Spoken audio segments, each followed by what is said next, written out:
You're listening to Press This, a WordPress community podcast on WMR. Each week we spotlight members of the WordPress community. I'm your host, Doc Pop. I support the WordPress community through my role at WP Engine and my contributions over on torquemag.io, where you can also find transcribed versions of these conversations, so check that out. You can subscribe to Press This on Red Circle, iTunes, Spotify, or your favorite podcasting app. You can also download the episodes directly from WMR.fm.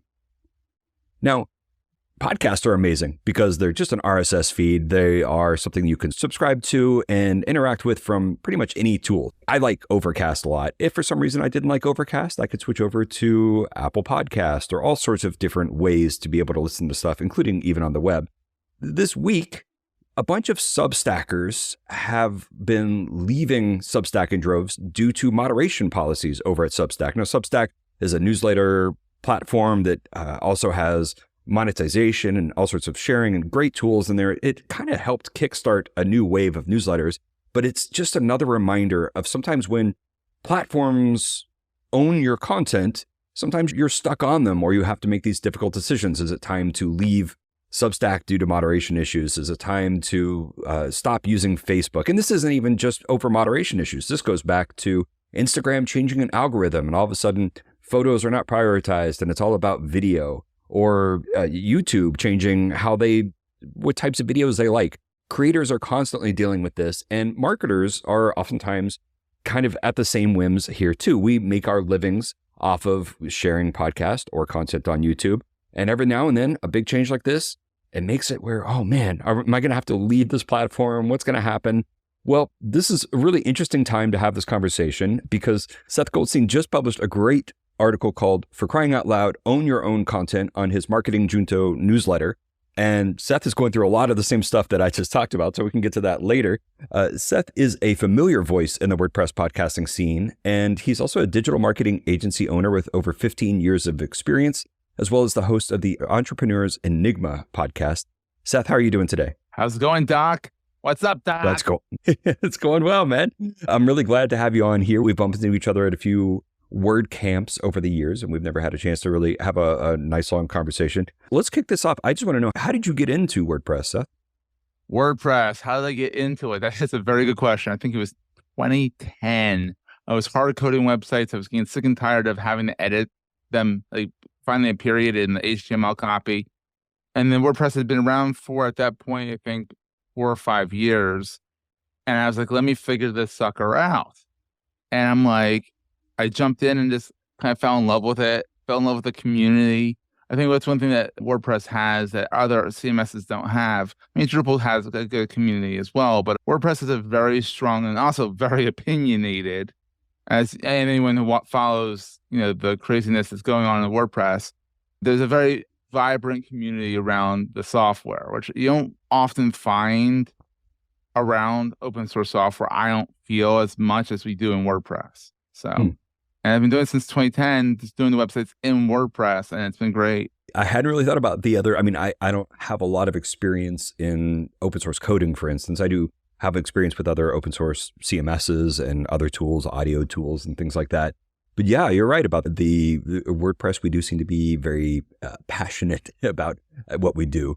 And I'm trying to think if that comes to the fact that WordPress also has like a big emphasis on meetups and in social like kind of things where, none of the audio tools that I have, maybe they're not as big or whatever, but they don't have like open source conferences or meetups necessarily around them. That is kind of an interesting thing I never thought about before. And then there's also communities off the community, like post status and WP Minute. All these other sub communities based off the main community. And I mean, for better or for worse, poor Matt Melloway, the co-founder and CEO of Automatic and the project, he can't catch a break. So I want to talk about this post that you wrote on your newsletter. The post is called For Crying Out Loud, Own Your Own Content. And it was written in your Marketing Junto newsletter. Can you tell us about what you were writing about here? Why should people own their own content? Well, ironically, it was actually written when it was over at Substack. The Marketing Junto was over at Substack. It's now on WordPress using Newsletter Glow and cobbled together and all that stuff, which is the way it should have been in the first place. But I am a very big proponent of, use social media. Absolutely use LinkedIn, use Facebook, use Instagram, maybe don't use Twitter anymore. That's to each their own. But use Mastodon even. But you have to know for everything other than Mastodon, in most cases, it's rented media. You're putting your stuff out there and your account can be turned off any second for any reason whatsoever, or for no good reason whatsoever, which is what prompted me to write this article, was because I was booted off of LinkedIn because trying to make it more secure and get two-factor authentication set up, and they thought I was a spammer. So for 48 hours, I didn't have a LinkedIn account, which is kind of upsetting because I have 15,000 contacts, 5,000 followers on LinkedIn because I'm pretty prolific over there. And getting through their support, I actually had to go to X to contact LinkedIn support to say, hey, guys, that was me mucking around and getting stuff set up to try and protect you guys. So when in doubt, you always want to have your content on a WordPress blog, a Ghost blog for that matter, whatever blog you want, that you have complete control over. This is interesting because we kind of start off talking about like decisions that platforms make when they seem to switch or they seem to do something that makes it harder for me to make money using it. Like my customers are going to be angry if I'm still using that platform or whatever. But the thing you mentioned is also just another common example. You see artists on Instagram that build up massive followings. Maybe their account got hacked, or maybe somebody reported their account as hacked and it didn't actually get hacked, but they still lost access to it, right? And they have to start over. These are all common reminders. It's not just some terrible decision or some pivot or something the CEO says. Sometimes it's just as easy as just trying to turn on two-factor authentication and it just wrecks everything, which it shouldn't. It's the computers. I mean, honestly, I'm sure I didn't get flagged by a human. I'm sure I got flagged by one of their algorithms that was watching from nefarious people trying to take over accounts. Every social media platform has to deal with this craziness. But it was crazy. And so this is a reminder of why we need to own our own content. And can you tell us what you mean, like when we're talking about content, what sort of content should we be owning and how should we own it? Well, for example, like Marketing Junto now is over on a WordPress install on rocket.net. So sorry, we're WP Engine. It is hosted over there. And the reason why I decided to move off of Substack, and we'll get into this, I'm sure, a little bit later, is their content moderation policy. I didn't like where they were going down that path. And I realized even though it's data portable, I own my content at Substack, they still being affiliated with that platform was painful. And I didn't want to be affiliated with them anymore. And I had to move my stuff to WordPress, which was great. And it was a smart move on my part, in my opinion. But ultimately, if you're going to put your stuff on LinkedIn, put it first on your own blog. Like every Marketing Junto, I put out the monologue is the first part of it. Then there's links. I put the monologue out on LinkedIn as a article as well, but on their newsletter platform, saying, hey, if you want to read the rest of it, go over to Marketing Junto and find that. But I still have the main content where I control it, which is kind of very important. And I definitely kind of feel this list in my mind of like, put it here first. And then if I have time, put it here. So if people are still sharing on Twitter or something, like just don't use that as your first thing. Go put it on your blog first, put it on Mastodon or whatever. Like if you still want to share it on Twitter, you can, but like that shouldn't be your priority. But it sounds like what you're saying is you're actually maybe going a step further and putting it on your own platform first and then sharing a link with a teaser to it, which is kind of back to the old school way of how we used to share content, right? Like I wrote a post, go read it. But is there a different way of kind of making that work in this era now where people are used to consuming on social media? I mean, there's ways to do it. I know that I forget the guy's name, Pfeiffer or something. This is his last name over Automatic. He made an activity pub plugin. So every time you write a blog post on your WordPress blog, it gets federated with the Fediverse, which is fantastic. And so I do over at SethGoldstein.me, my little personal blog. And it's nice to be able to have the blog go there and then people can subscribe to my blog through the Fediverse. Great idea.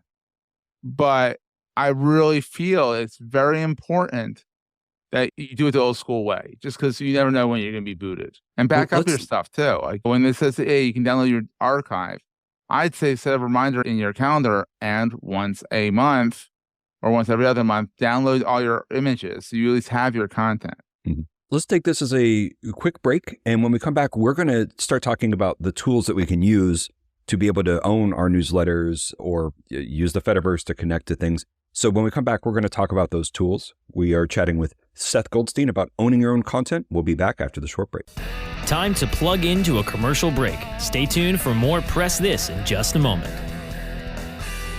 Welcome back to Press This, the WordPress community podcast. Today we're talking about, for crying out loud, own your own content, a wonderful post by Seth Goldstein on Marketing Junto newsletter. And we have talked about why you want to own your own content and the difficult decisions you have to make if your content is locked on another platform. I want to talk a little bit about the tools because, Seth, you were using Substack when you wrote this post and you had no idea that probably you were about to be leaving Substack. It's just a reminder of how chaotic these things can be and how quick things can happen. But how easy was it to move your subscribers? And did you have like paid subscribers and things like that? I just want to know about that migration process from Substack. Yeah, it wasn't as easy as you would think. On the paid subscribers, I just decided right then, you have to turn off your paid subscribers.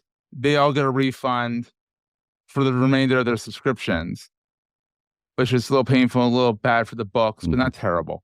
And then you move, then there's a plugin on WordPress. It's like a month old. So it has one review, and it's a negative review saying it didn't work from like the first day it was released. So you kind of have to take a risk and say, all right, I'm going to try this plugin and see if it works. What it does is it ends up sucking in your Substack articles. The thing it doesn't do is that it hyperlinks back to Substack all the images. So if you have a very old newsletter on Substack and you want those images, you got to go back there and manually put them back in. So I made a choice of like the first 10, 15 of them, whatever would look good on the front page of Marketing Junto, I would have the featured image show up. And I would go download them and re-upload them, and it took me like 10 minutes to do it manually. It wasn't too hard to do. Yeah. But for things like Instagram, for example, there's tools like Four Storygram. Doc, I'll give you the link to it so you can put it in the show notes because I can't spell that. But what it does is it let you log into your Instagram account and it sucks down all your Instagram posts. So that backs stuff up on your hard drive. So that's really good. That's another tool you can use for that. But ultimately, getting off something like Substack, you have to find an exporter plugin. And luckily, WordPress is very open, thank God, and you can suck it in that way. So, and it worked pretty well. And of course, you are saying already that when you're writing posts that you're sharing on LinkedIn or whatever, you're already trying to post them from the start on WordPress. So you've already been owning the content there. And what we're talking about now is just the difficulties of specifically exporting from Substack. You chose to import everything over to WordPress, probably because you already had a WordPress blog. Is there a reason that you didn't go with, I see a lot of writers going from Substack to Ghost, which is another open source CMS. I actually moved from Ghost to Substack originally because I was like, let me use Ghost. Let me just try out another open source platform and try it out. I loved Ghost, but I was also paying for the Ghost Pro account, which is kind of their managed hosting account, which is fine. It was like $300 a year to do that, and I liked it. But I was like, you know what? Let me try to do this on WordPress. I already have server space, so that cost is already being eaten by the company. So why don't I go in and try and do it cheaper this time and try and save some money? And so I was like, let me try and do it on WordPress because I'm much more of a WordPress person. If something goes sideways with WordPress, I know where I have the community of resources, whereas I don't have them as much with Ghost. They have great support. Don't get me wrong. Ghost has great support, but it's not as vibrant as WordPress. Like I can go into post status and say, I did X. Here's the error. Help.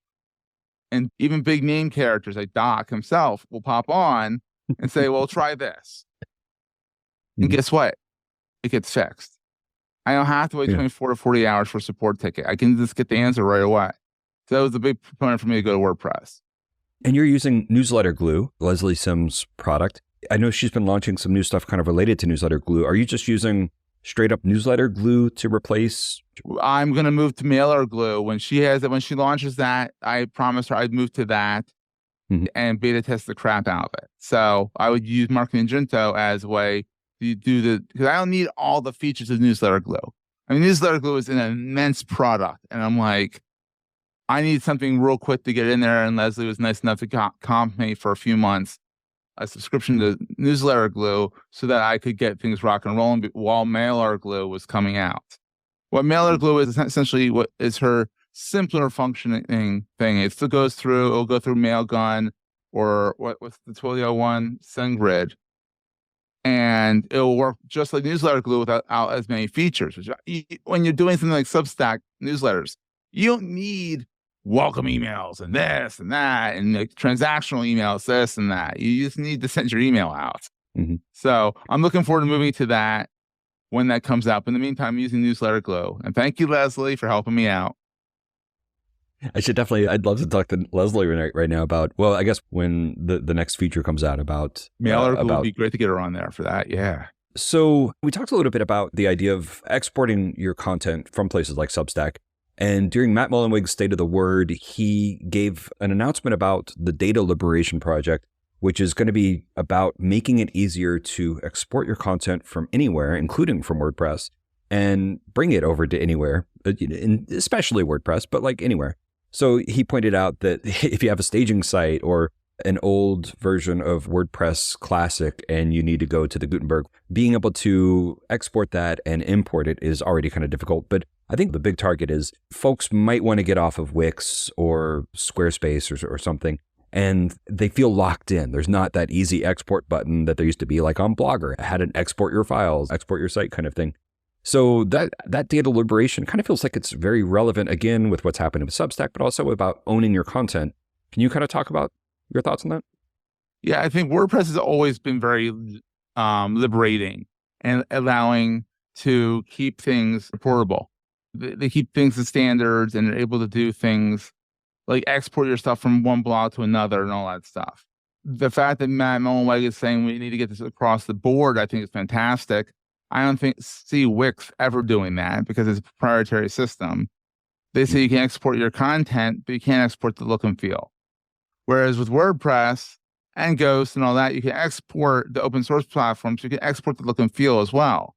Now going from Ghost to WordPress, getting the look and feel together might be a little difficult now. But if everyone gets together and says, hey, we can kind of make the standard of going across, that'd be really cool to see. Hopefully there's a standardization that kind of comes across from all of this. Google, many years ago, I think in 2010, started doing takeout is what they called it. And they just really... It's awful. It's awful. Oh, really? Oh, because it was, if you have as much like a terabyte of data in takeout, you have so many zip files and they say, oh, it's easy to get your stuff out. Then they put things in with JSON files and it's a disaster. It's not good. Do you think that was an oversight on their part, or do you think that they were trying to give the appearance of being transparent and free? They were being evil, subtly evil. And as much as they say the term used to be don't be evil for Google, they've gotten rid of that term. And I think sometimes they're like, well, let's give them their content, but let's not make it easy for them to use. I mean, you still can get your photos. They're just not organized in a manner that makes any sense. Yeah. So back to data liberation and I guess what it means, it still sounds like the lesson here is while we hope to have tools that will allow you to take your content from anywhere, including like a Facebook page or something, right? We hope to have those tools.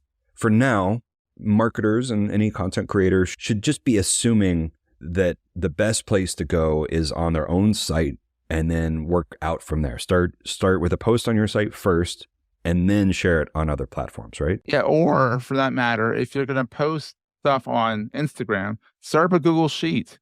Do a content calendar. Have your content in that sheet or in that document somehow, or that program you want to use, where it shows you like the image and shows you the caption, and then move it to social media, but always keep it so you have a record of your stuff. Otherwise, trying to replicate it later is going to be a pain that took us.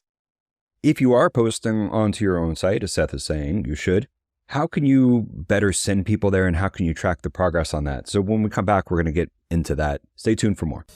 Time to plug into a commercial break. Stay tuned for more Press This in just a moment. Welcome back to Press This, the WordPress community podcast. Today, we're talking to Seth Goldstein about owning your own content. And I teased right before this break about how you track conversions on things like blog posts from LinkedIn and things like that. Can you kind of tell us a little bit about what sort of tracking tools you use for tracking URLs and sharing URLs? Oh, yes. So there's an open source project with a very snarky organizer. And I'm not talking about Matt Mullenweg here. Another snarky organizer his name's Oz, which is kind of funny, like the Wizard of Oz, and he was snarky too. But Oz has something called YOURLS, URLs.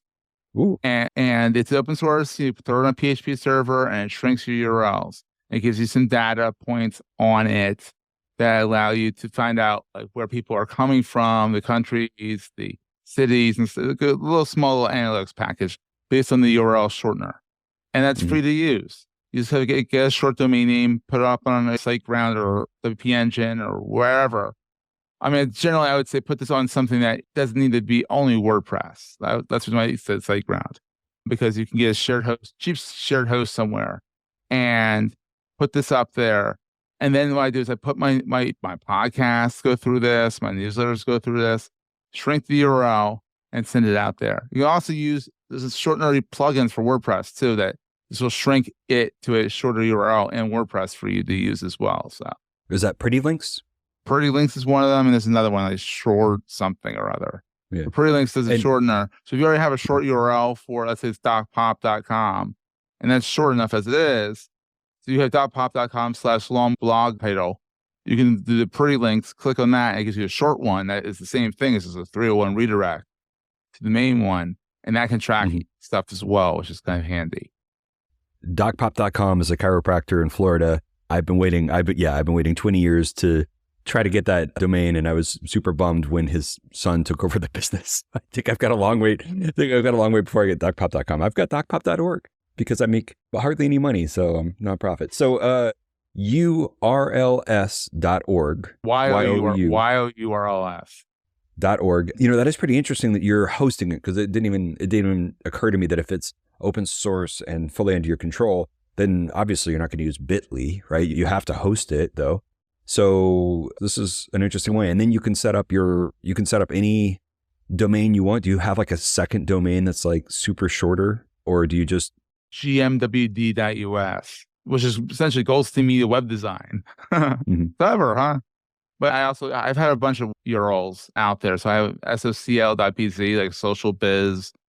I tend to collect short domain names and then hooking up URL shorteners to them for fun. You can share with us some of those short URLs now, or just tell us where you would like to send them to learn more information.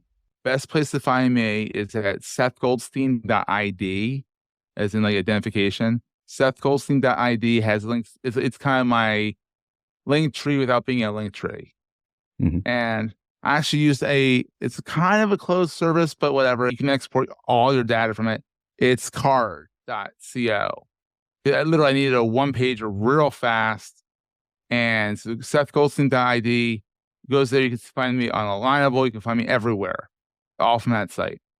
And I do want to take a second to say, I think we're past the era of go find me on this one social media site. Like the idea of like link trees or like a landing page that also has maybe your bio and blogs, but I think really importantly, just a place that you're like, oh, if you want to find my GitHub, or if you want to find my YouTube, or literally Instagram, Reddit, Mastodon, all of those are on my link tree. And I have one on docpop.org/about. And I set that up. It's all your idea. It's on sethgoldstein.me. You can go there too. And all my links are there. I stole that idea. So thank you. I just used the social block to do mine. Did you use the same tool? I followed your tutorial, buddy. Awesome. Neat. I saw it, I shared it on Mastodon, and I stole your idea. Neat-o. Well, Seth, thanks so much for joining us today. Before we wrap up with you, do you have any teasers for like a newsletter post that you're excited about that people definitely should subscribe for? Well, definitely check out Marketing Junto. I talked a little bit, the last issue that came out last week was about the whole Nazis on Substack thing. This one's about podcasts and YouTube.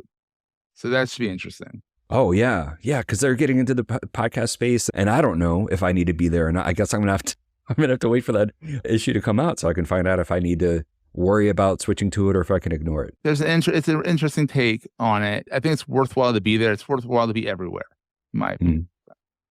Well, Seth, thank you so much for your time today, and thanks to the folks for listening to Press This, a WordPress community podcast on WMR. You can follow our adventures on the torquemag.io. That's torquemag.io.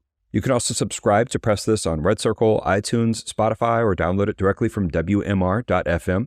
I'm your host, Dr. Popular. I support the WordPress community through my role at WP Engine, and I love spotlighting members of that community each and every week on Press This. Thanks for having me.